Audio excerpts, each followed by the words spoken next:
This is Jim Duffy of Refining Fire Chiles, www.superhotchilies.com. It's almost dark here in Georgia. And what I'm doing is, the plants I had in the greenhouse, I've moved them over to here, where they will get... And here comes the dogs. It's me. It's me, you dummies. Quiet.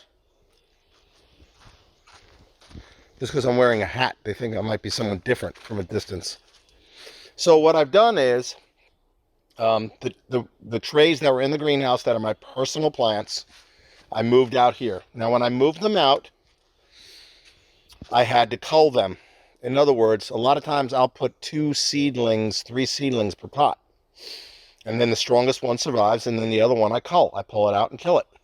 There's really no way to like super separate it, and I don't need the extra plants because I grow extra seed plants anyway. So I just got to pull them out and throw them away or snip them off. And then when I move them to the trays here to acclimate to the partial sun, they're pretty good with sun already because they were on the top level of the greenhouse, so they were getting a lot of sun. And today was a rainy day, cloudy day, so today's a good day to move stuff so it doesn't shock. Now, what I usually do is I try to move the smallest plants, like these ones here. That one's kind of fallen over a little bit.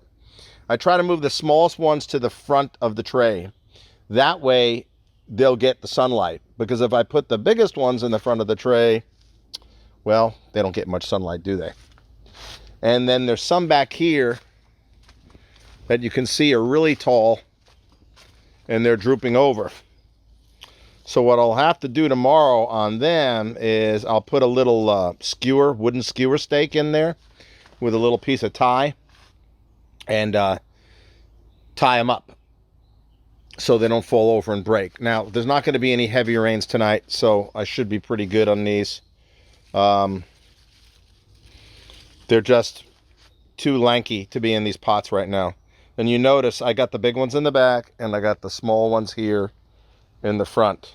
Okay, that way these small ones can get some sunshine and grow and develop, because not everything grows at the same pace, and that's just basically what's happening here. And now these plants over here in these 10-20 trays, the 10-20 is a reservoir tray.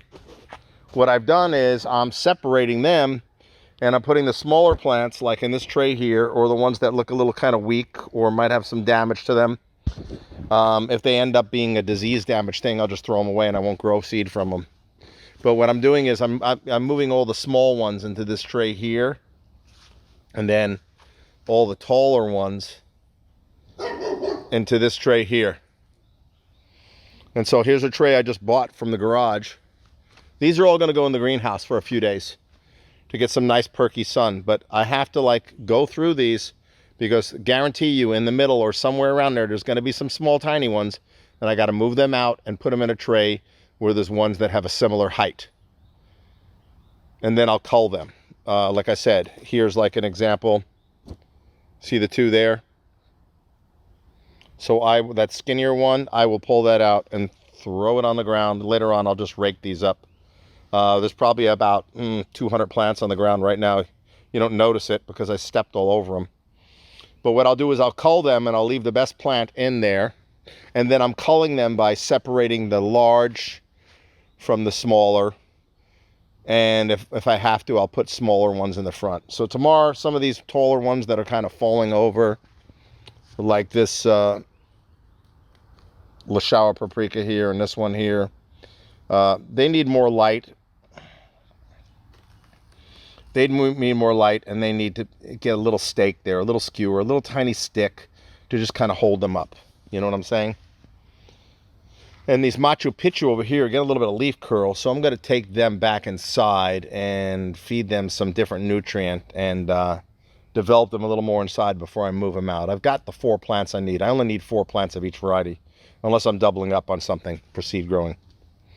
So I'm culling, I'm separating according to height, so the small ones can get better light and better growing. And then the tall, lanky ones I'll stake. But right now, everything that was in the greenhouse for a few weeks is now back there against the fence where it's going to get sun for only like less than half the day. And these here that were underneath lights, LED grow lights, are going to go into the greenhouse for about a week.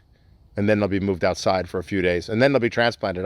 My transplanting will be done between the second week of May, end of second week of May, and the third week of May. And there might be some stuff going in at the very end of May that got started late or I wasn't happy with, and I planted seeds again. That's just what's going to happen. And it's going to be a juggling act, folks, because at the same time, I'll be selling all these nursery plants and be trying to keep up on that.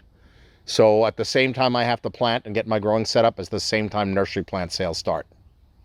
It's, there's no other way around it. I can't say like, well, I'd like to sell plants this month, and then the next month I'll just plant my plants. That doesn't happen. It's at the same time.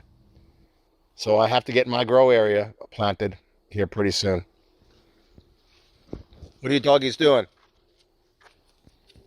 I have a hat on my head. It's me. Yeah, you know it's me now. No treats for you tonight. Interrupted my video. So anyway, I hope that kind of gives you an idea of what I'm doing, all the work I got to do. I've got probably about 30 minutes left of daylight, so I need to get moving on this. So I will talk to you later. These plants are looking really, really good. So take care.